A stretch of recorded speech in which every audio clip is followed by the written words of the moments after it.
tierra, no por el que debía dominar la tierra, que era Dios, sino por el gobierno romano, ¿verdad? Y los judíos estaban con esta efervescencia. ¿Cuándo se va a manifestar el perdón de Dios? ¿Cuándo vamos a ser liberados de nuestro exilio? ¿Cuándo vamos a ser perdonados? ¿Cuándo vamos a poder reclamar las promesas que Dios ha hecho para nosotros? Y se levantaron varios grupos entre los judíos. No había una sola clase de judíos, había varios judíos. Teníamos por una parte, por ejemplo, lo que llamaban los celotes. Los celotes eran un tipo de guerrilleros judíos, y ellos decían: hay que estar pendiente porque en cualquier momento Dios nos va a bendecir y con la bendición de Dios vamos a derrotar al gobierno romano, ¿no? Y juntaban grupos, ejércitos, y de celotes estaban armados a toda hora con sus cuchillos, con sus espadas, porque ellos estaban esperando en qué momento vamos a poder liberar el templo. Hay que sacar a los gentiles del templo, hay que sacar a los romanos de nuestra tierra, hay que llegar a ser la nación libre y soberana que Dios nos prometió que íbamos a ser, y tenemos que llegar a ser, con el poder de nuestras armas, llegar a ser la nación poderosa que llega a gobernar todo el mundo. Así pensaban, y estaban pilas. Se levantaron muchos movimientos celotes y todos fueron destruidos por los romanos, ¿no? Años 6 antes de Cristo se levantaron un grupo de celotes bajo Judas. Después se levantaron otros. En el año 70, ¿ustedes saben por qué pasó el año 70? La destrucción de Jerusalén. Porque muchos celotes dijeron: llegó el momento y vamos a conquistar. Y fueron armados confiando en que Dios los iba a guiar a la victoria. No pasó nada. Destruyeron la ciudad de Jerusalén. Pero no se quedaron contentos. Muchos judíos muchos celotes siguieron alimentando ese espíritu guerrillero para poder conquistar la tierra prometida, y llegó finalmente la destrucción total de los judíos en Masada. Eso era un grupo, así era un grupo. Había un grupo de personas que pensaba así. Había otro grupo que ustedes conocen muy bien, que eran los fariseos. Los fariseos pensaban: Dios se va a manifestar a través de los celotes, a través de algún ejército, de alguna manera Dios se va a manifestar y nos va a dar la libertad. Pero nosotros lo que tenemos que hacer, decían los fariseos, nosotros lo que tenemos que hacer es ser bien cumplidores y bien estrictos de la ley de Dios, para que Dios esté contento con nosotros y en cualquier momento nos manda la victoria, ¿no? Y entonces celebraban los diezmos y celebraban las limpiezas de manos y sacrificios, y oraban en público en las sinagogas y todas estas cosas, ¿verdad? Porque estaban con la esperanza de que en algún momento, si eran fieles a la ley de Dios, ellos llamaban la Torah, la ley de Dios. Si eran fieles a la ley de Dios, entonces iban a tener la liberación de parte de Dios. Así pensaban los fariseos. Los fariseos creían mucho en la resurrección, pero no en la resurrección como nosotros la entendemos. Los fariseos pensaban que un día Dios iba a levantar a todos los israelitas que habían muerto para que reinaran aquí en la tierra, allá en Jerusalén. Y ellos decían: no importa, si te mueres en la guerra, no importa, porque Dios te va a resucitar. Y ellos creían en la resurrección. Pero cuando los judíos hablaban de la resurrección para ellos era un término revolucionario. Era un término de derrocamiento del imperio romano. Vete a la guerra, muerte, que no hay problema, porque Dios te va a resucitar. Así pensaban los fariseos, ¿verdad? Había otro grupo que se llamaban los esenios. Los esenios era un grupo que había dicho: esta sociedad no vale nada, están corrompidos totalmente. Los fariseos no son sinceros, esa observancia cultural no es la correcta. Dios no necesita a los guerrilleros para conquistar, para devolvernos la tierra prometida. Dios lo que necesita son personas absolutamente justos. Entonces los esenios se aislaron por allá, se metieron en cuevas, se apartaron de todo, hicieron una secta muy rigurosa, donde, es más, no se podía ni siquiera casar entre ellos, pues era pecado casar, porque ellos estaban esperando que ya en cualquier momento, si ellos iban a ser tan fieles y tan rectos y tan puros y tan castos, etcétera, en cualquier momento Dios iba a levantar el caudillo que los iba a salvar de la dominación romana y les iba a dar nacional. Y toda la gente pensaba en esos términos, ¿no? Que están los celotes, que están los fariseos, que están los esenios. Había otros que los conocemos nosotros muy bien, que leemos el Nuevo Testamento, eran los saduceos. Los saduceos eran los representantes del templo, de los sacerdotes. Los saduceos pertenecían a la clase alta, a la élite del imperio romano, de la nación israelita. Eran los que tenían los sumos sacerdotes, eran los que tenían los negocios en el templo. Y estas personas no estaban interesadas en una conquista, en una guerra, no estaban interesadas en devolver la tierra prometida, porque todo eso representaba perder los privilegios de ellos. Entonces ellos lo que decían era, mire, no, hay que estar en paz. Está bien que los romanos nos gobiernen, con tal que nos dejen celebrar nuestras reuniones, con tal de que podamos tener nuestro templo, pues Dios está dirigiendo a los romanos, tranquilos, déjenlos, Dios es soberano ahí, Dios está encima de los romanos. Y los saduceos no creían en la resurrección, porque claro, los saduceos no les interesaba la revolución. Los saduceos no querían que hubiera guerra ni que hubiera derrocamiento del imperio romano. A ellos les convenía por sus intereses económicos, porque eran la élite de la sociedad en aquel entonces.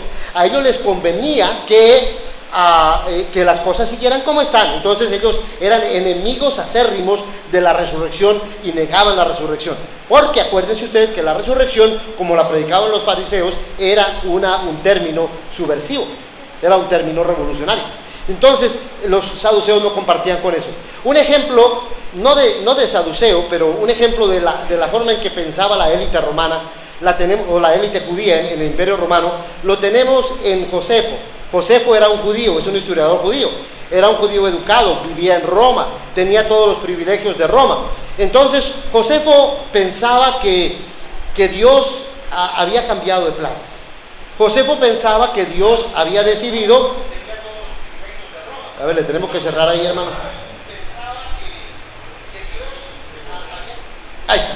Bueno, lo que Josefo pensaba, y él lo escribe en sus libros, en su libro de antigüedades, Josefo pensaba que Dios, tienes que cerrar ese, hermano, ahí está, tienes que cerrarlo de todo, no vas a poderlo ver ahí, ahí estás. Bueno, entonces Josefo pensaba que Dios había cambiado de planes y que ahora Dios estaba bendiciendo a los romanos.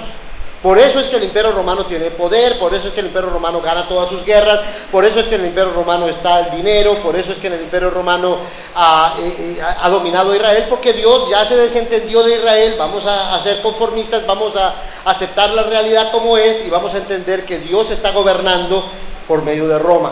Dios no está gobernando directamente por medio del pueblo de israelita. Así pensaba Josefo. Esa idea más adelante se la creyeron los católicos también, y pensaron que Dios iba a gobernar a través de Roma, ¿no? Pero eso ya es otro cuento. Estamos hablando del primer siglo, y en el primer siglo Josefo pensaba de esta manera. Entonces, fíjense ustedes, había todas estas ideas. Ayer estábamos en el mercado y estábamos visitando a un amigo muy interesante, Elmer se llama él, que nos hacía todas clases de preguntas y decía, no, pues aquí vino fulanito de tal y me dijo tal cosa. Él tiene un puesto en el mercado allá en Santiago de María. Y vino fulanito y me dijo una cosa, y vino aquel otro y me dijo no sé qué, y vino el otro, y toda la gente confluye al mercado, y todo el mundo que viene ahí le dice cosas diferentes. Y el Señor está un poco confundido, y tiene una cantidad de preguntas, ¿verdad, hermano Sorto? Tiene una cantidad de preguntas. ¿Y cómo es esto? ¿Y por qué dicen tal cosa? Y, bueno, qué sé yo, tantas preguntas. ¿Por qué? Porque ahí en el mercado vienen toda clase de ideas. En el primer siglo, así pasaba. Había una cantidad de ideas, que mira que el Mesías está allí, que mira que va a venir ya el reino de Dios, que mira que la esperanza se va a cumplir. Es más, Daniel había hablado mucho del cumplimiento del reino de Dios. Hay dos pasajes claves en el libro de Daniel, ¿verdad? El capítulo 2 y el capítulo 7, donde Daniel había anunciado que después del paso de 4 reinos, iba a venir el rey de Dios. Iba a venir primero en el capítulo 2 de Daniel, una piedra que sale de la montaña y que destruye la roca, la estatua, y que se construye en un monte muy alto que no será destruido, ¿verdad? Y luego en capítulo 7 son bestias que salen del mar, ¿verdad? Y en los días de la última bestia, Dios levanta al Hijo del Hombre, del que hablaba nuestro hermano Juan. Entonces, ellos estaban pendientes del cumplimiento de estas profecías. De repente aparece Jesús. Jesús no tiene familiares militares, no viene de la clase sacerdotal, es hijo de David, pero es hijo pobre, es un carpintero, es un obrero, no ha ido a ninguna escuela, no ha estado a los pies de ningún gran rabí. La gente conoce su mamá, su papá, sus hermanos, sus familiares. Y Jesús viene, hermanos, y empieza a predicar un mensaje y se convierte en un gran rabí. Pero ¿quién es este Jesús? La gente empieza a descubrir en medio de todo ese conglomerado de ideas, de pensamientos, la gente empieza a descubrir a un Mesías. Pero no crean ustedes que el primer día que vieron a Jesús descubrieron al Mesías. Poco a poco se les fue abriendo la mente y fueron entendiendo mejor qué clase de persona era este Mesías que les hablaba. Lo interesante, hermanos, porque ustedes dirán hoy en día, yo no sé si ustedes estarán pensando, estamos aquí hablando de estas cosas, y ustedes en este momento podrán decir, bueno, ¿quién tenía la razón? ¿Los esenios? ¿Los fariseos? ¿Los saduceos? ¿Josefo? ¿Los celotes? ¿Quién tenía la razón? Los fariseos estaban divididos también. Hoy en día nosotros miramos y vemos al mundo completamente dividido. Había varias sectas de fariseos, había varias maneras de pensar de los saduceos. ¿Quién tenía la razón? Ustedes estarán pensando, ¿cómo sabe uno quién tenía la razón? De repente aparece Jesús. ¿No será Jesús otro de esos tantos que salió con la efervescencia del momento? ¿No sería Jesús otro de esos tantos que habló de promesas y de ilusiones que nunca se cumplieron, que nunca se van a cumplir, que no tienen ningún asidero? Bueno, una de las cosas más interesantes, hermanos, en el desarrollo del movimiento de Jesús, es que Jesús comenzó su ministerio ahí más o menos en el año 25 de nuestra era, ¿verdad? Como decía, 25-30 de nuestra era. Jesús comenzó su ministerio, como decíamos, como un carpintero, como un campesino, como un obrero de un pueblo insignificante. Nazaret, hoy en día todo el mundo conoce a Nazaret. En aquel entonces, Nazaret, hermanos, ¿saben ustedes que por muchos años los arqueólogos decían, no existe Nazaret, porque no lo encontraban por ninguna parte? Se habían hecho excavaciones, se había estudiado la historia, nadie mencionaba a Nazaret. No existía. Es que era un pueblito como de unas, ¿qué sería? Unas 8 cuadras, ¿verdad? Una cosa chiquitita. Ni siquiera existía. Y Jesús sale de Nazaret. Nazaret está en Galilea. Todo el mundo espera que a lo mejor de Jerusalén va a salir algo bueno. Pero no, sale Jesús de Galilea y empieza a predicar y su mensaje es extraordinario.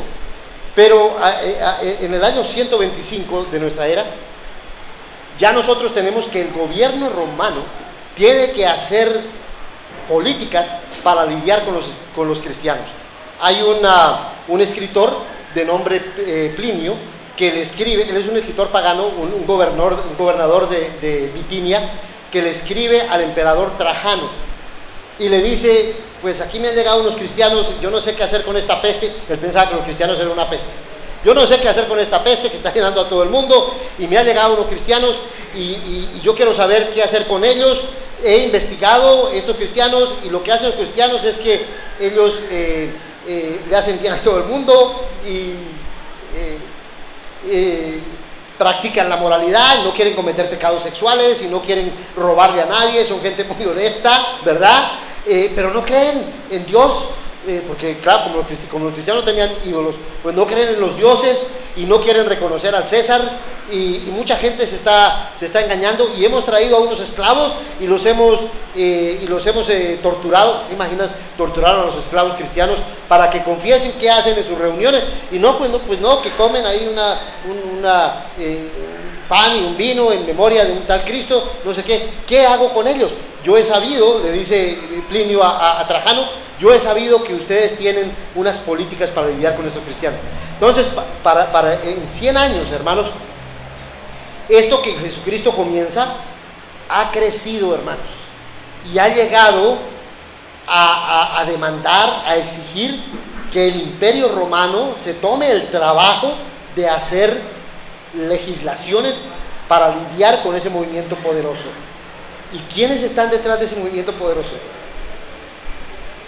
Gente sencilla, personas sin letras, la mayoría personas pobres, personas sin mayor educación, sin influencia, sin dinero, ¿verdad? Y han crecido tanto, ¿cierto? Y son personas que ¿por qué está creciendo el movimiento? No buscan nada, son personas que están entregando su vida, mis queridos hermanos. Muchos de ellos perdieron sus casas, sus propiedades, sus bienes, perdieron su propia vida, muchos fueron llevados al martirio y con gusto entregaron la vida. ¿Por qué? Por el Rey, por Jesús. ¿Usted cree que toda esa gente estaba equivocada? Si en algún momento en la historia ha habido un movimiento tan limpio, tan puro, tan sacrificado, tan real, es el movimiento cristiano, es el movimiento de la iglesia, es esos discípulos de Cristo que fueron convencidos de lo que creyeron y salieron con el deseo, como decíamos esta mañana, de cambiar el mundo. Y ellos fueron descubriendo, mis queridos hermanos, a ese Mesías, a ese Jesús. ¿Cuál era el mensaje de Jesús? Yo quiero detenerme un ratito hablando del mensaje de Jesús.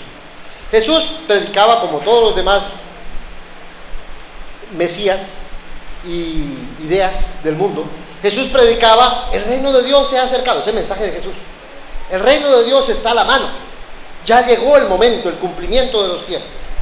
Pero Jesús predicaba algo muy importante: el reino de Dios no es de este mundo. ¡Ay, vaya qué idea! El reino de Dios se ha acercado, pero el reino de Dios no es de este mundo. Aquí Jesús desafía,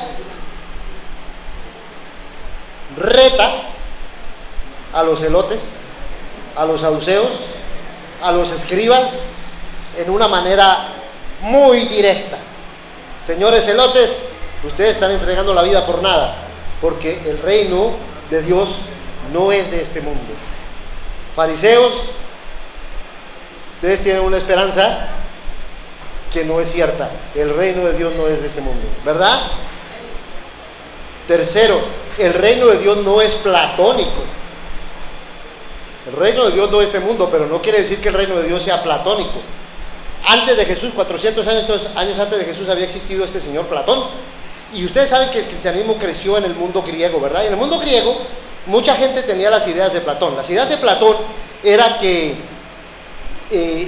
todo esto material es malo, es una sombra, y que hay un mundo espiritual allá más allá, un segundo piso desconectado de acá, que es el mundo de las ideas, el mundo espiritual, y que uno aquí lo que tiene que hacer es morirse para que el alma vaya a ese mundo espiritual.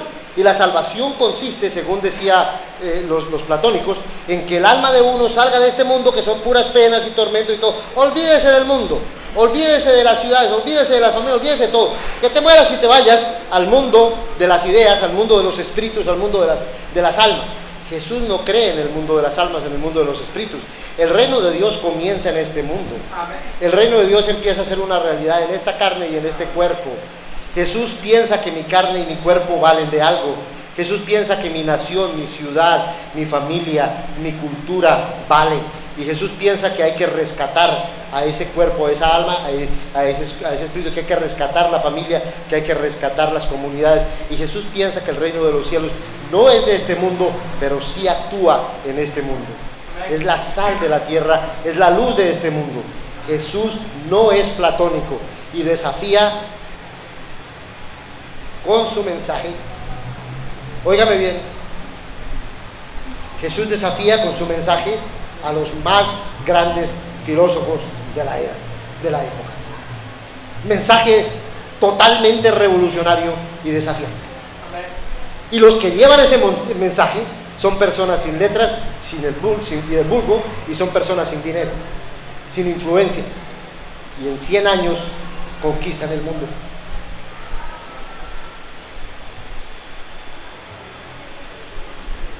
El reino de Dios, decía Jesús, es para todo el mundo. ¡Wow! ¡Qué mensaje! Vayan por todo el mundo y prediquen el evangelio. Los judíos pensaban que el reino de Dios es para ellos. Ellos pensaban que el reino de Dios era para la nación judía nomás. Los griegos pensaban que ellos eran los más inteligentes del mundo, que eran los cultos. La gente pobre, la gente ineducada y letrada, la gente de las naciones por allá lejos de Roma y lejos de la cultura griega, salvajes. Y viene Jesús diciendo: el reino de Dios es para todos. Hombres, mujeres, ricos, pobres, judíos o no judíos, griegos, gentiles, bárbaros, esclavos, todos vienen al reino de Dios. Amén. Oiga, nosotros hablamos de estas ideas hoy y decimos, qué bonitas ideas. Estamos hablando de una época en que estas ideas eran lo más revolucionario que usted podía haber imaginado. Un mensaje totalmente extraño, totalmente novedoso. ¿Cómo llegó este mensaje a conquistar? ¿Cómo llegó este mensaje a convencer a la señora encopetada griega? O al filósofo griego de la academia, o al esclavo, o al soldado romano. ¿Cómo llegó? Bueno, es que los cristianos descubrieron a ese Jesús. Otro punto importante en el mensaje de Jesús: el reino de Dios exige integridad de vida. Si vas a ser parte del reino de Dios, tienes que vivir una vida de santidad. Oye, el cristianismo se desarrolló en un mundo totalmente corrompido, hermano. La sexualidad por la borda. Había teatros con escenas sexuales por todas partes. La violencia, la maldad, el pecado estaba por todas partes. El cristianismo no venía ofreciendo una mejor posición, o ofreciendo dinero, ofreciendo, mira que si crees en esto vas a tener un gran capital. No. El cristianismo venía diciendo, hay que tener lealtad al rey y hay que ser íntegros y derechos en la forma de vida que uno tiene. Y mucha gente no le gustaba, pero mucha gente vio el poder del cristianismo y así se convirtió. El último mensaje es tremendo. El rey sufre y muere crucificado. Jesús desde el primer momento dijo, yo he venido a sufrir, y anunció su muerte y su sacrificio. El camino a la gloria, dijo Jesús, es la cruz. El camino al triunfo es la derrota. El camino a la felicidad es el sufrimiento. Y Él con su propia vida estuvo dispuesto a convertirse en la persona más débil y dejarse matar en una cruz de la forma más abyecta, más vergonzosa de la época, la cruz. Algunos de nosotros llevamos una crucecita de oro, o ponemos una crucecita en nuestras casas, pero estamos hablando del primer siglo, mis queridos hermanos. La cruz en el primer siglo era el peor juicio, el peor castigo para el más bajo criminal. A un soldado romano no se le quería crucificar, no se le podía crucificar, porque era una vergüenza morir en una cruz. Hablar de la cruz, decir la palabra cruz en una familia era vergonzoso, porque es como decir que un familiar murió en la silla eléctrica. ¿Cómo vas a decir, ay, que mira que mi hermano, ¿sabes qué? Lo mataron en la silla eléctrica?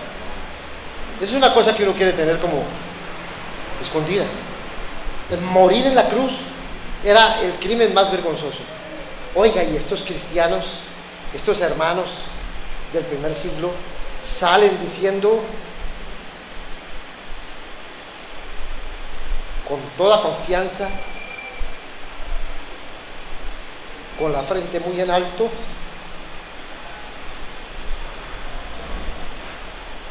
el rey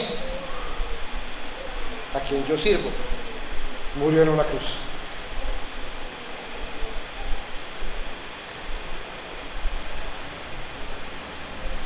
No lo negaron. Desde el primer día en que Pedro se paró ante toda esa turba de judíos, ustedes lo crucificaron. Desde el primer día. Oiga, ¿usted cree que un mensaje de esos,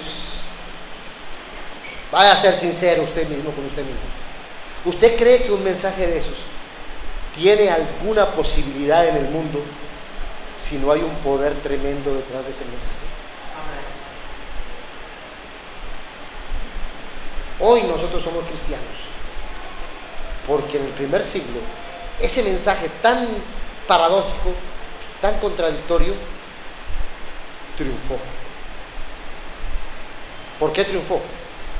Porque los apóstoles, los discípulos de Jesús, descubrieron en Jesús un Mesías totalmente inesperado. No era un caudillo militar, no era un hombre extremadamente carismático, un líder de masas, no era una persona acaudalada con mucho dinero.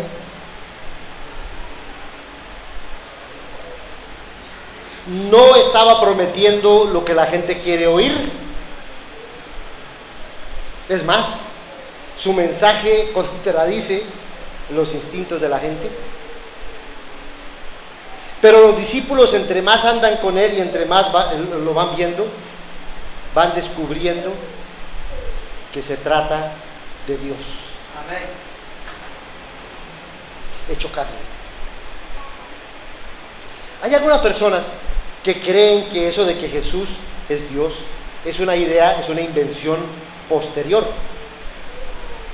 que la iglesia se la inventó por ahí en el año 400, 500.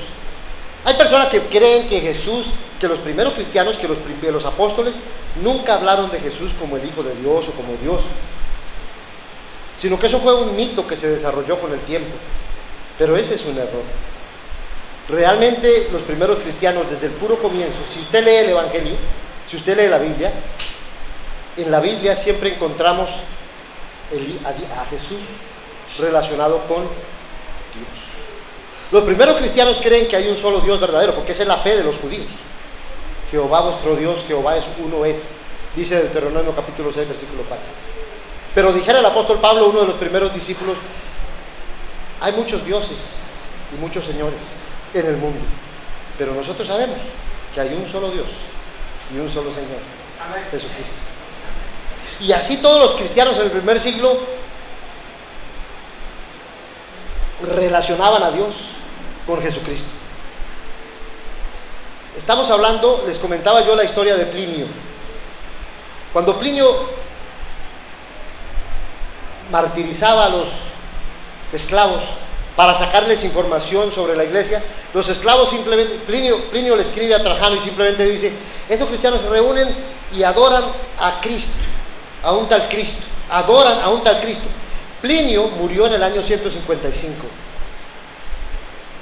pero ya para esa época los cristianos estaban confesando y adorando a Cristo. ¿A quién adora uno? A Dios. Los cristianos estaban reconociendo que Jesús era el Hijo de Dios. Amén. Jesús habló muchas veces de lo que Él era. Afirmaciones categóricas, las señales de Jesús. Cuando los discípulos andaban con Jesús y le escuchaban sus enseñanzas y veían las cosas que Él hacía, cada vez se convencían más de una gran verdad. Es que el Mesías que esperamos, es que el liberador que esperamos es Dios mismo, que se hace carne y que vive entre nosotros. Mateo, yo les hablaba de Mateo en la primera conferencia. Mateo lo enseña de una manera muy interesante. Vamos a leer dos versículos, Deuteronomio, comenzando con Deuteronomio 31 del 3 al 6 y Mateo capítulo 1 versículo 21 al 23. Acuérdense ustedes que los escritores del Nuevo Testamento de los Evangelios se valían de estas, ¿cómo diríamos? De estas figuras de lenguaje para comunicar su mensaje. Mateo presenta su evangelio como un nuevo éxodo, como un nuevo surgimiento del pueblo de Dios.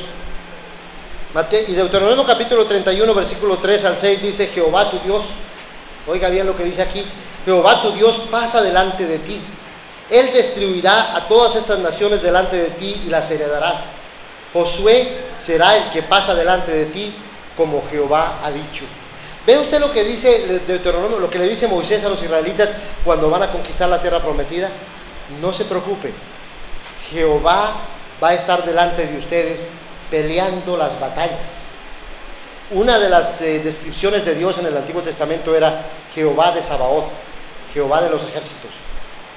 Moisés le prometió a los israelitas: vayan y conquisten la tierra prometida. ¿Cómo vamos a conquistar la tierra prometida? Es que Jehová va a estar delante de ustedes y Él va a pelear la batalla por ustedes. Josué va a ir en nombre de Jehová. Donde va Josué, va Jehová. Miren lo que dice Mateo capítulo 1, versículo 21 al 23. Y dará a luz un hijo, y llamará su nombre Jesús, nuevo Josué, porque él salvará a su pueblo de sus pecados. Versículo 22. Y todo esto aconteció para que se cumpliese lo dicho por el Señor por medio del profeta, cuando dijo: he aquí una virgen concebirá y dará a luz un hijo, y llamará su nombre Emmanuel, que traducido es, ¿qué? Dios con nosotros. Jesús es el Hijo de Dios. Jesús es Dios con nosotros. Dios con nosotros aquí, o Dios con nosotros escondido detrás de las nubes. ¿Dónde? Dios con nosotros aquí. Dios con nosotros en la pelea. Dios con nosotros en la guerra por la conquista de lo prometido, por la conquista de lo anunciado por Dios. Jesús es Dios con nosotros en la conquista del mundo para el Señor. ¿Qué decía el apóstol Pablo? Yo no peleo con armas de milicia humana, ¿verdad?, sino que someto todo entendimiento cautivo a los pies de Cristo. 1 Corintios capítulo 10. Pablo se siente un soldado peleando por Jesús. Miren lo que dice Mateo capítulo 28, versículos 19 al 20. Jesús se acercó y les habló diciendo: toda potestad, toda autoridad me es dada en el cielo y en la tierra. Por tanto, id y haced discípulos a todas las naciones de la tierra, bautizándolos en el nombre del Padre y del Hijo y del Espíritu Santo, y enseñándoles que guarden todas las cosas que yo os he mandado, y he aquí que yo estoy con vosotros todos los días hasta el fin del mundo. Amén. Jesús es Emmanuel, Dios con nosotros. Pero ¿cuándo se hace realidad Dios con nosotros? ¿Cuándo se hace realidad Jehová de los ejércitos con nosotros? Una sola manera, mi querido hermano: el día en que tú te pares y salgas a pelear.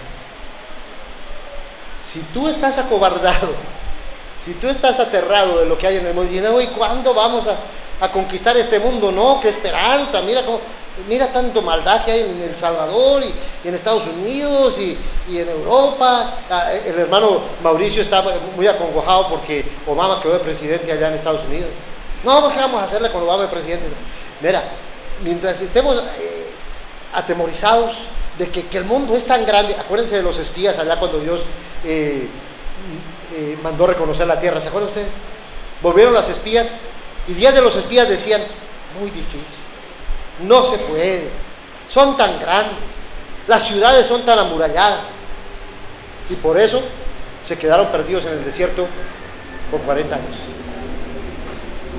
Pero cuando llegó el tiempo, cuando creyeron a Jehová, aquellos esclavos con sus palos, con sus cuchillos, con sus cachiporras, qué sé yo que tendrían, mal armados, fueron dirigidos ¿por quién?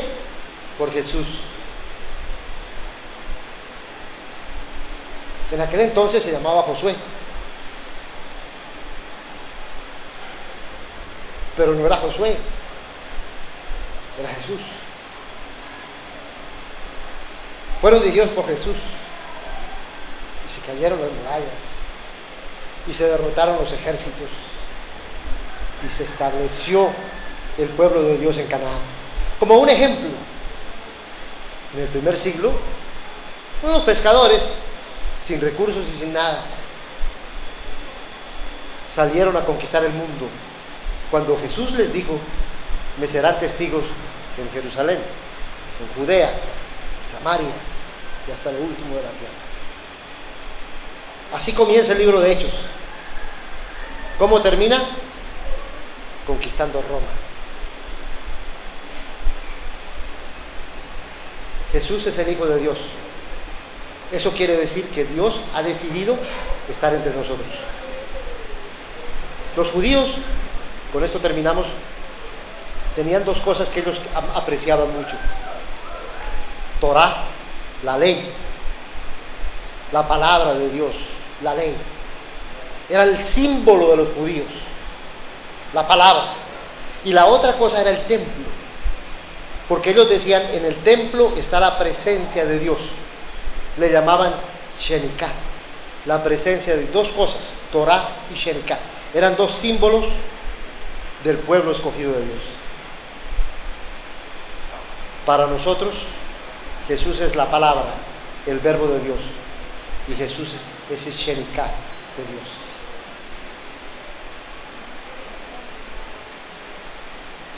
Donde está Jesús, se manifiesta la gloria de Dios. En el antiguo tabernáculo había una nube sobre el tabernáculo, y la gloria de Dios estaba en el tabernáculo.